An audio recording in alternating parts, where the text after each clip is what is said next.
Hey, thanks for checking out this video. So we're going to discuss in this video why Jesus would have left his job and would have encouraged his followers to do the same, sell all their possessions, and try to start some new way of understanding and some new way of life. And at the time, everyone thought this was radical. Now, before we can really discuss this, you got to understand why Jesus is a little different than the prophets that came before him. So we've got prophet one, two, three, four, five, six, and now seven. Jesus comes in.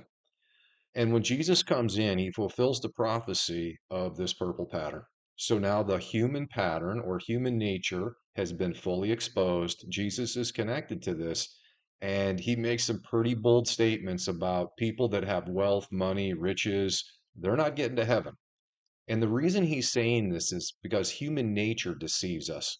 Human nature is about these selfish choices, and we try to compartmentalize our choices. And anybody who values money, what they don't value is balance, because to have more money than someone else means that someone else can't have what you have, which creates imbalance within the creation.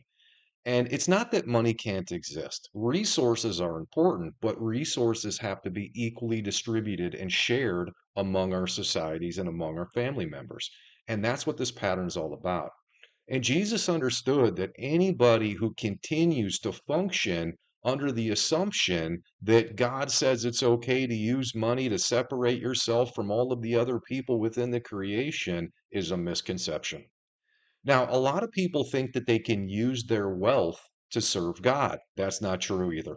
Now, what you can do is you can decide to donate all your wealth to a cause that then uses your wealth to organize and systematically integrate and create equality and prosperity through our interconnected societies. But that money alone isn't going to do anything to help you become part of that process.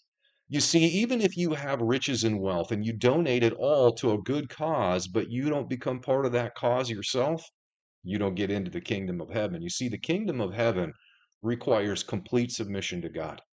And complete submission to God means that you don't think that you're more important than any of the other people that live in God's creation. So when Jesus walked away and encouraged his followers to do the same, it's because it's the only path.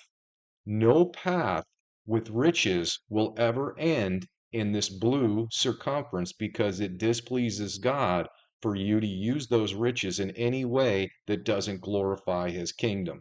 And to glorify his kingdom, you literally have to drop all your assets back into God's creation because, in truth, they're not your assets, they're God's. God does not like people taking his assets and using them for their own benefit. And the more someone accrues riches and wealth and power and influence and uses it for this human pattern, the farther down the spiral of hell they're going to end up. So the people who think that they have power right now are the ones that are in the worst position. And when they die, they'll be judged for everything they've done.